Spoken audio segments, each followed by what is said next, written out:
اہل سنت اور اہل تشیع کی نماز میں بنیادی طور پر 4 جگہ پہ واضح فرق نظر آتا ہے. پہلی بات یہ میں نے بتا دی کہ ان کا اور ہمارا اتفاق ہے کہ نبی صلی اللہ علیہ وسلم نماز شروع کرتے وقت رفع الیدین کرتے، رکوع میں جاتے وقت کرتے، رکوع سے اٹھتے وقت کرتے، وہ سجدوں کے درمیان بھی کرتے ہیں. اور میں نے کہا تابعین سے ثابت ہے، نبی صلی اللہ علیہ وسلم اور صحابہ سے ثابت نہیں.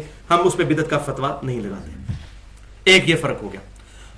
دوسرا فرق ہے کہ وہ نماز ہاتھ چھوڑ کر پڑھتے ہیں. تو بھائیو ہم بھی ہاتھ چھوڑ کر نماز پڑھنے کے قائل ہیں. رکوع کے بعد ہم بھی ہاتھ چھوڑتے ہیں. یہ رکن ہم بھی ادا کرتے ہیں الحمدللہ. ایسا نہیں کہ یہ رکن کہ ہم قائل نہیں ہیں، لیکن وہ رکوع سے پہلے بھی ہاتھ چھوڑتے ہیں.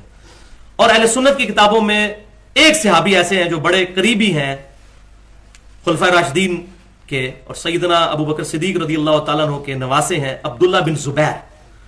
ان سے صحیح سند کے ساتھ المصنف ابن ابی شیبہ میں پورا ایک چیپٹر ہے ان لوگوں کا بیان کہ جو ہاتھ چھوڑ کر نماز پڑھتے تھے. 3950 نمبر روایت ہے انٹرنیشنل نمبرنگ کے مطابق المصنف ابن ابی شیبہ میں. پہلے وہ لے کر آئے کہ جو ہاتھ باندھ کر نماز پڑھتے تھے، پھر اس کے بعد ہاتھ چھوڑ کر. تو اس میں ابن زبیر رضی اللہ تعالیٰ عنہ کا موجود ہے کہ وہ ہاتھ چھوڑ کر نماز پڑھا کرتے تھے. تو چونکہ یہ صحابی سے ثابت ہو گیا، لہٰذا ہم اس کو بدعت نہیں کہہ سکتے. صحابی پر بدعت کا فتویٰ نہیں لگ سکتا. تو ہم اگر کوئی بندہ قیام میں ہاتھ چھوڑ کر نماز پڑھتا ہے تو اس کو جائز سمجھتے ہیں، افضل نہیں سمجھتے. تیسرا فرق ہے کہ وہ لوگ ہم میں مشہور ہے کہ سلام نہیں پھیرتے. حالانکہ ایسی بات نہیں ہے، وہ سلام پھیرنے کے قائل ہیں، لیکن وہ کہتے ہیں بہتر ہے کہ سلام پھیرا جائے دائیں بائیں کر کے، اور اگر کوئی ادھر بیٹھے بیٹھے بھی سلام پھیر لے. وہ ہمارے ہاں بھی سنن ابن ماجہ میں ضعیف روایتیں ملتی ہیں کہ السلام علیکم رحمۃ اللہ، اس طرح اسلام پھیرنا ضعیف ہے. ان کے ہاں روایت ہے کہ وہ کہتے ہیں ایسے بھی اسلام، لیکن افضل وہ بھی یہی کہتے ہیں کہ دائیں اور بائیں پھیرنا ہے.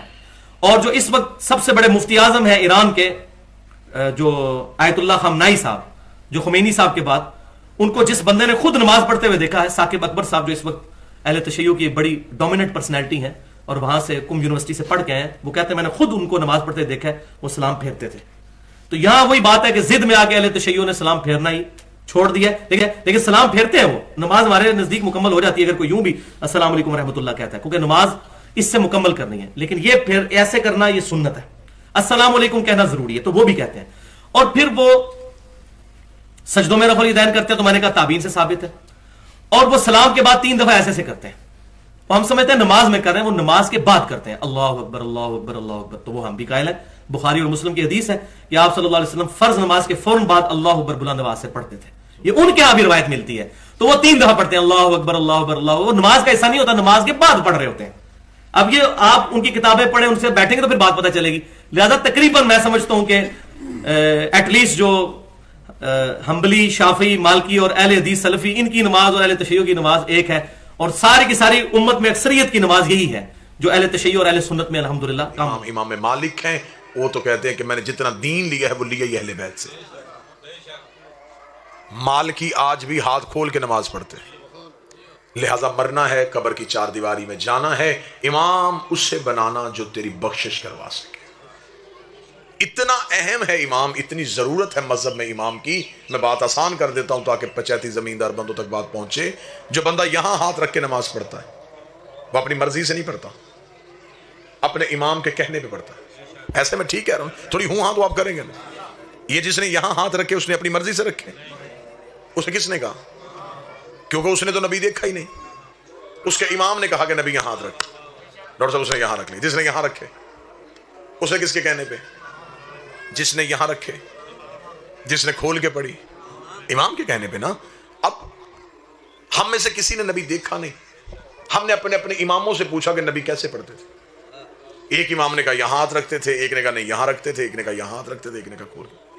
عقل تسلیم نہیں کرتی. نماز وہ کام ہے جو دن میں نبی 5 دفعہ کرتے تھے، اور کرتے بھی چھپ کے نہیں تھے، لوگوں کے سامنے تھے. ذہن تسلیم نہیں کرتا کہ جو کام دن میں نبی 5 دفعہ کرتے تھے، امت کو ابھی تک وہ پورا یاد نہیں ہوا کہ وہ کیسے کرتے تھے.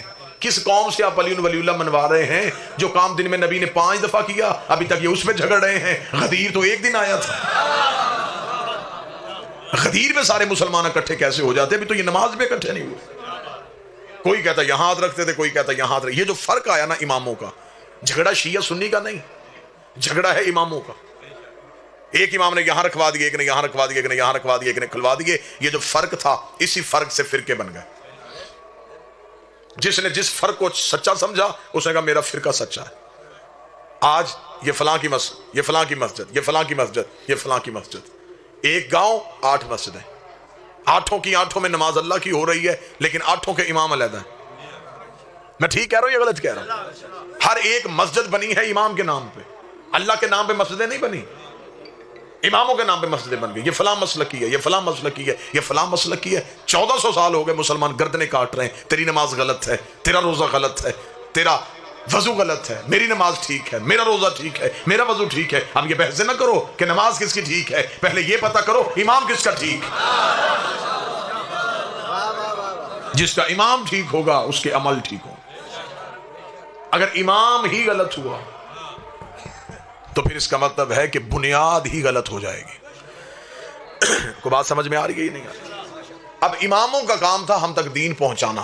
چلے بات بڑی آسان کر دیتے ہیں اور بالکل مختصر کر دیتے ہیں. پڑھنے والے احباب تشریف فرما ہیں. حکم کی تمیل ہو گئی، دارین کا حکم تھا، میرے بھائی عدنان کا حکم تھا، وعدہ وفا ہو گیا. بس آخری سطرے کو میں آپ کے سامنے اب مجمع سے میں نتیجہ لوں گا اور نتیجے کے بعد میں آپ کو سلام کر دوں گا کہ دین لینا کس سے چاہیے، اور میں ایسی بہترین دلیل دوں گا کہ آپ کے ذہنوں میں ساری زندگی یہ دلیل رہے گی.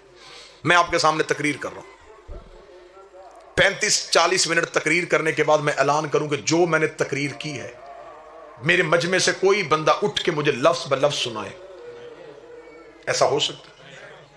جو خاموش بیٹھے ان کا دعویٰ ہے نہیں سنائی جا سکتی، کیونکہ آپ سن رہے ہیں، یاد نہیں کر رہے. یاد بھی کر سکتے تو پھر بھی غلطی تھی، آپ لکھ بھی رہے ہوتے تو پھر بھی غلطی تھی.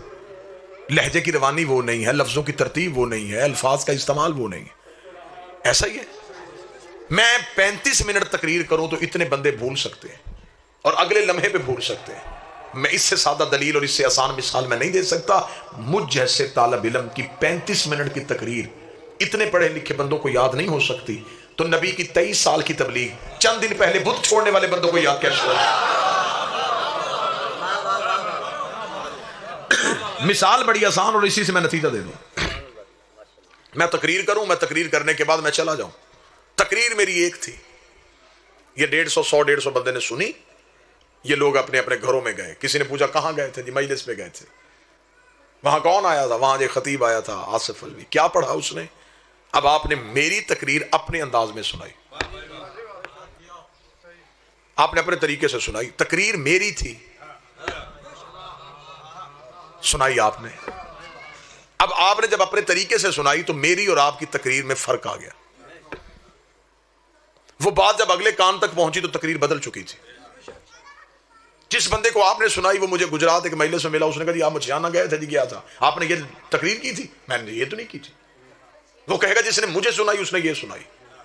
تو اس کا مطلب ہے جتنے راوی بدلتے گئے. میں تو دین کا بالکل آغاز آپ کے سامنے سنا رہا ہوں. ابتدائیہ ہوا کیا دین کے ساتھ، یہ ڈھونگ دین کے ساتھ کیا ہوا، یہ آج تک فرقوں میں ڈرامہ کیا ہے. جتنے راوی بدلتے گئے اتنی تقریر بدلتی گئے. قصور میرا نہیں، قصور ہے راویوں کا. راویوں نے میری تقریر کمزور کر دی. قصور نبی کا نہیں.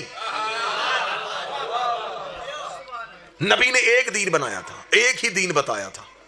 جیسے راوی بدلتے گئے ویسے دین بدلتا گیا. جو نبی کی اور بتانے والے کی تقریر میں فرق آیا، اس فرق سے فرقہ بن گیا. ایک نے کچھ سنایا، دوسرے نے کچھ سنایا، تیسرے نے کچھ سنایا. دین ایک تھا، باہر نکلا، کئی حصوں میں تقسیم ہو گیا. اب آپ کہیں کہ آپ شیعوں نے بھی تو فرق لیا، آپ نے کہاں سے لیا؟ ہم مطمئن ہیں.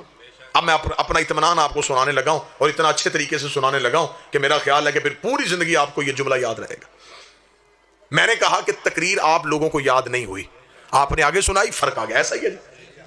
اب جس بندے نے میری تقریر مکمل لینی ہو وہ ان میں سے کسی بندے سے نہ پوچھے. یہ بیٹھا ہوا ہے سامنے ایک نوجوان، اس کے ہاتھ میں موبائل کیمرہ.